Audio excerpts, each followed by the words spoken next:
Oi, oitavo ano. Hoje nós vamos falar sobre a relação do nosso corpo com o ambiente, como ele se relaciona. É o capítulo 13 do nosso livro, é a página 176 a 184.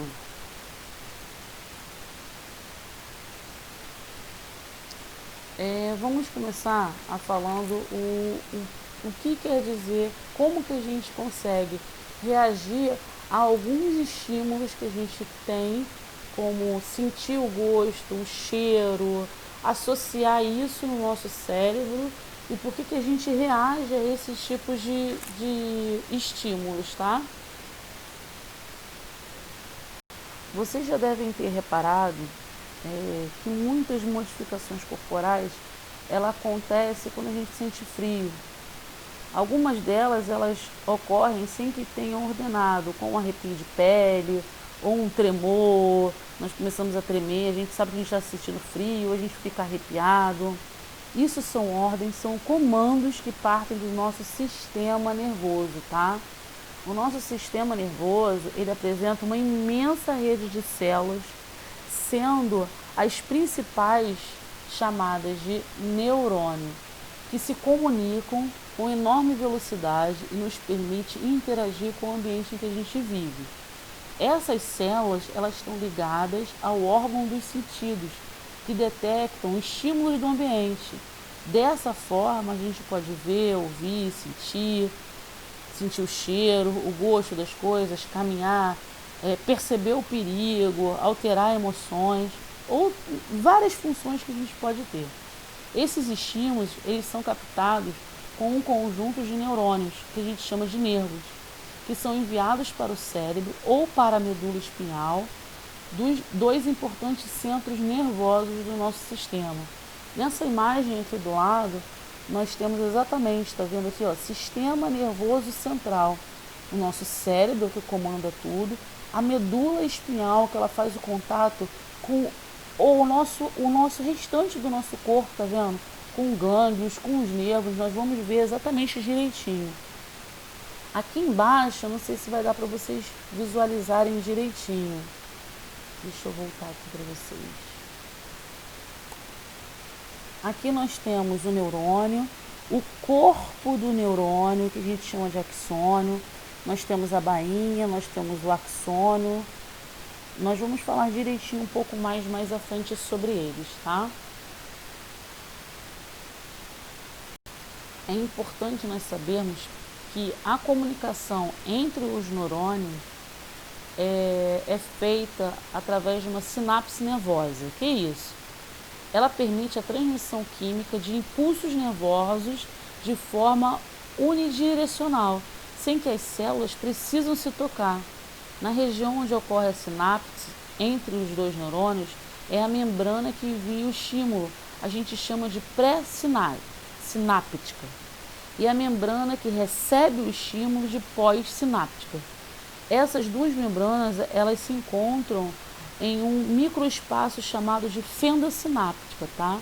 No livro de vocês tem até uma imagem na página 177 que vai mostrar exatamente esse neurotransmissor, essa pós-sináptica e essa pré-sináptica, para que vocês possam entender, visualizando melhor, tá? Eu vou falar agora um pouquinho sobre o sistema nervoso, tá? O sistema nervoso, o principal dele são os neurônios.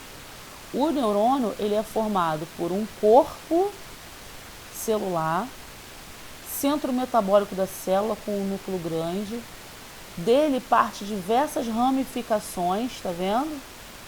Que a gente chama de dendritos, cuja função desses dendritos é receber os estímulos nervosos, tá?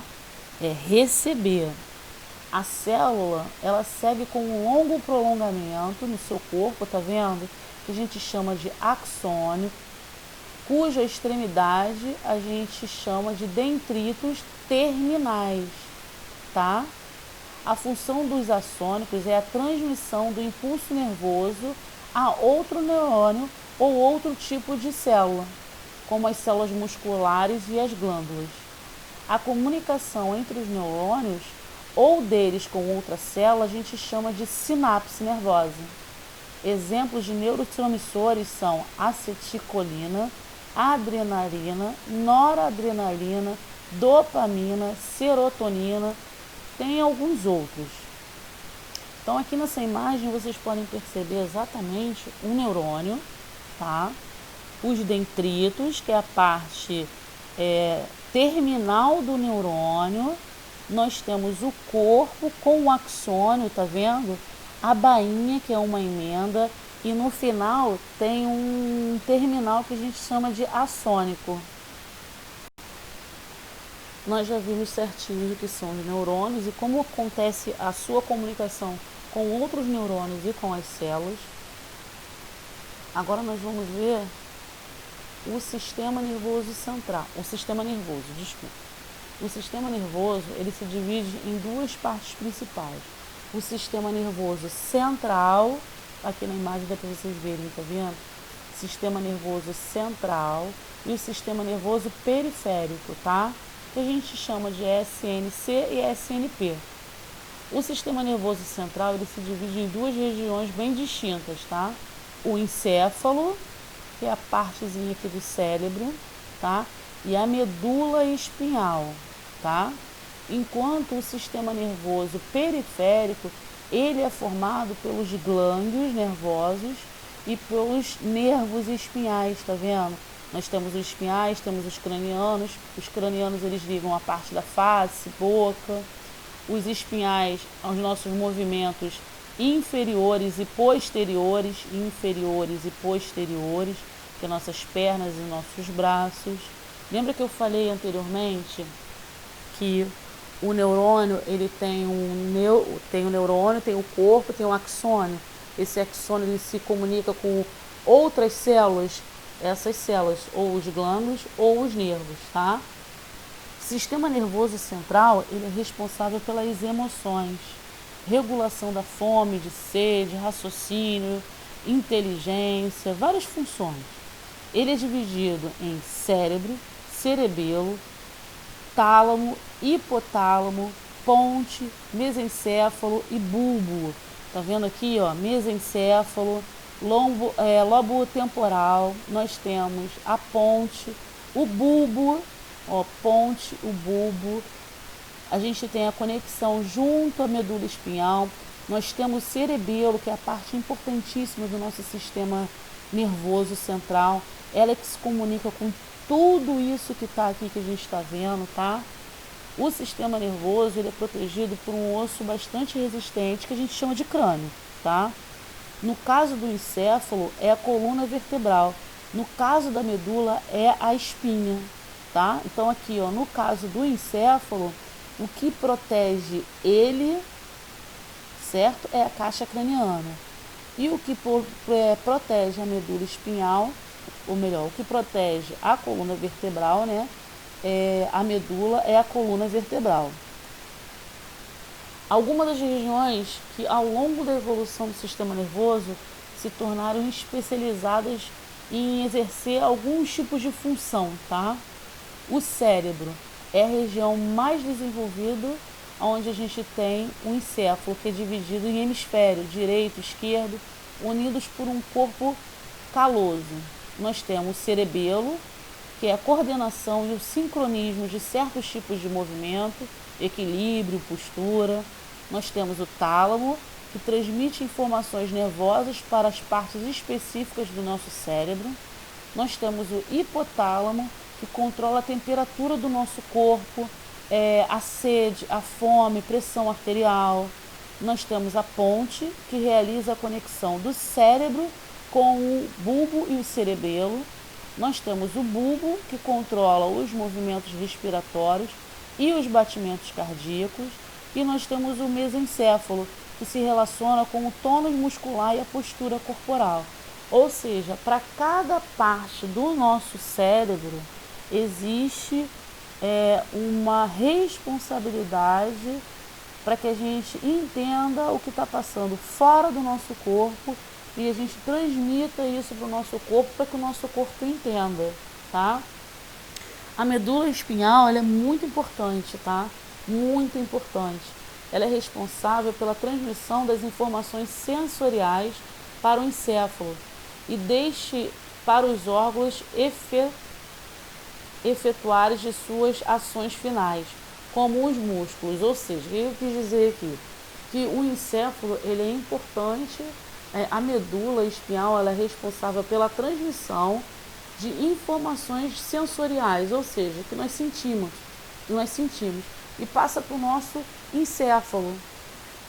Passa para o nosso encéfalo o quê? Alguma informação que algum órgão eventualmente tenha, ou alguma ação final do nosso músculo, ou até mesmo um andar, um caminhar, tá? A medula espinhal encontra-se protegida pelas vértebras, tá? Pelas meninges, organizadas da mesma forma que o encéfalo. Na medula, as substâncias brancas e cinzentas ocupam regiões invertidas em relação ao cérebro. A região cinzenta é interna e a branca é externa. Entre as vértebras são encontrados discos de cartilagem altamente resistente, que a gente chama de discos intervertebrais, que auxiliam a articulação e na redução de possíveis impactos sobre a coluna. Por isso que quando acontece algum acidente, que a gente machuca a nossa coluna, um acidente de carro ou alguma coisa, a nossa primeira preocupação, ou dos médicos, é para que nós verificamos se a coluna ela está intacta, se as vértebras, a medula espinhal está intacta. Por quê? Para que isso se rompa, para que isso se quebre e acabe essas conexões que a gente tem nervosas, o impacto tem que ser muito, muito forte, porque a medula espinhal ela é super protegida. Tá vendo aqui? Nós temos até uma fotinho de uma vértebra, tá vendo? Dentro dessa parte branquinha aqui, é por aqui que passa a medula. Aqui nós estamos vendo uma outra visão, tá vendo? Aqui passa, aqui é a vértebra, essa parte rosinha, e essa aqui é a espinha, tá vendo? Da medula. Agora a gente vai falar sobre o sistema nervoso periférico. Nós falamos do central, agora nós vamos falar do periférico. O periférico ele é formado por glândulos, que são aglomerados de neurônios, e por nervos, um grupo complexo de neurônios envolvidos por uma camada fina de tecido conjuntivo. Esse sistema ele permite a comunicação entre o sistema nervoso central e as diversas partes do nosso corpo, ora levantando, ora sentando, trazendo informações nervosas, tá? A divisão motora do sistema nervoso periférico ela é responsável pelo controle de ações voluntárias e involuntárias. Isso gera uma subdivisão no sistema nervoso periférico. Um é somático e o outro é autônomo ou visceral. Quando a gente fala de somático, são os movimentos voluntários da musculatura esquelética, andar, mastigar. O autônomo ou visceral são movimentos involuntários de algum órgão, algumas glândulas ou alguns músculos que a gente tem. Nós vamos falar sobre esse sistema nervoso autônomo, ou SMA. Ele controla funções involuntárias, que muitas vezes não temos consciência. Quando o SMA simpático estimula a função de um órgão, e o SMA parasimpático ele inibirá essa função, e vice-versa, quando um estimula, o outro inibe. Os nervos do sistema nervoso autônomo, ele libera noradrenalina e adrenalina, causadores de reações associadas a um estado de perigo, a um estado de alerta, tá? Os nervos do sistema nervoso autônomo parasimpático liberam outro neurotransmissor, a acetilcolina, cuja ação é reversa à da adrenalina, tá bom? Aqui nós temos uma imagem, é a mesma que tem até no livro de vocês, na página 181. Vocês podem até pegar o livro para poder acompanhar junto comigo. Aí nós temos do lado esquerdo da telinha de vocês o SMA parasimpático, tá vendo? Aonde nós contraímos a pupila, onde aumenta a saliva, aonde a gente contrai os brônquios, diminui os batimentos cardíacos, aumenta a atividade gástrica. Tá vendo dos nervos cranianos, essa parte azulzinha aqui, ó, são os nervos cranianos que são interligados a ele, tá? Essa parte aqui é o cérebro. Isso aqui é a nossa coluna vertebral, tá vendo? C1, AC8 que tá aqui são as cervicais. T1 a T12 são as torácicas. Tem a lombar, que é L1 a L5. E tem a sácrica, tá vendo? Que vai até 5. E a gente tem o cóccix, que é o finalzinho. Para cada um desses, tá vendo que tem uma ligação aqui? Essa ligação é o sistema nervoso, é a ligação que a gente precisa para que passe a informação de algum órgão, no caso aqui que eu estou apontando é a bexiga, passa essa informação dentro dessa parte amarelinha aqui, que é a coluna, passa o sistema nervoso central. Então eu passei o sistema nervoso parasimpático, a informação, chegou até a coluna, sistema nervoso central, e vai até o nosso cérebro. Essa é a comunicação que é muito importante, tá? E aqui nós temos o sistema nervoso simpático, que acontece quando a gente tem aqueles movimentos involuntários, tá vendo? O aumento do batimento cardíaco, a dilatação da pupila, relaxamento da bexiga, todos eles, tá vendo aqui? Eles passam por uma comunicação à nossa medula espinhal. Mudanças no sistema nervoso humano. O nosso sistema nervoso ele está sempre preparado para se modificar conforme a nossa vivência, conforme nós estamos vivendo, conforme a nossa necessidade. Essa capacidade de adaptação às respostas e estímulos a gente chama de neuroplasticidade.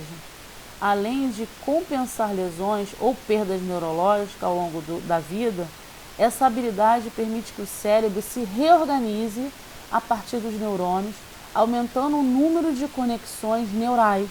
Quanto mais conexões sinápticas nós tivermos e forem criadas, maiores serão as possibilidades de utilizarmos recursos cerebrais. O que eu quis dizer com tudo isso aí? Conforme nós ativamos mais nosso cérebro, conforme nós utilizamos mais essa sinapse que nós temos, mais o nosso cérebro vai comportar, mais ele vai alimentar essa informação que a gente passa para ele, e com o passar do tempo nós não adquirimos certos tipos de doença que são originadas por um não uso corretamente do cérebro. Como assim o não uso corretamente do cérebro? A ativação dele, uma boa leitura, um bom jogo de adivinhação, um bom jogo de cruzadinha. Isso tudo estimula o cérebro a você pensar e raciocinar. E com isso ele vai trabalhando. Essa é a neuroplasticidade. Essa é um estímulo que nós temos que é perfeito do nosso corpo humano. Esse foi o capítulo 13 do livro de vocês. Eu espero que vocês tenham entendido, tá? Nós falamos sobre o nosso sistema nervoso central, periférico, autônomo, como ele se relaciona com o ambiente, o que é composto o neurônio, as características principais, como que a gente protege um sistema nervoso central, tá bom? Espero que não haja dúvida. Caso haja, vocês podem deixar nos comentários aqui embaixo, que eu vou estar respondendo, tá? Não deixe de fazer os exercícios semanais e os exercícios da apostila também, que eu vou estar corrigindo. Tenha uma ótima semana.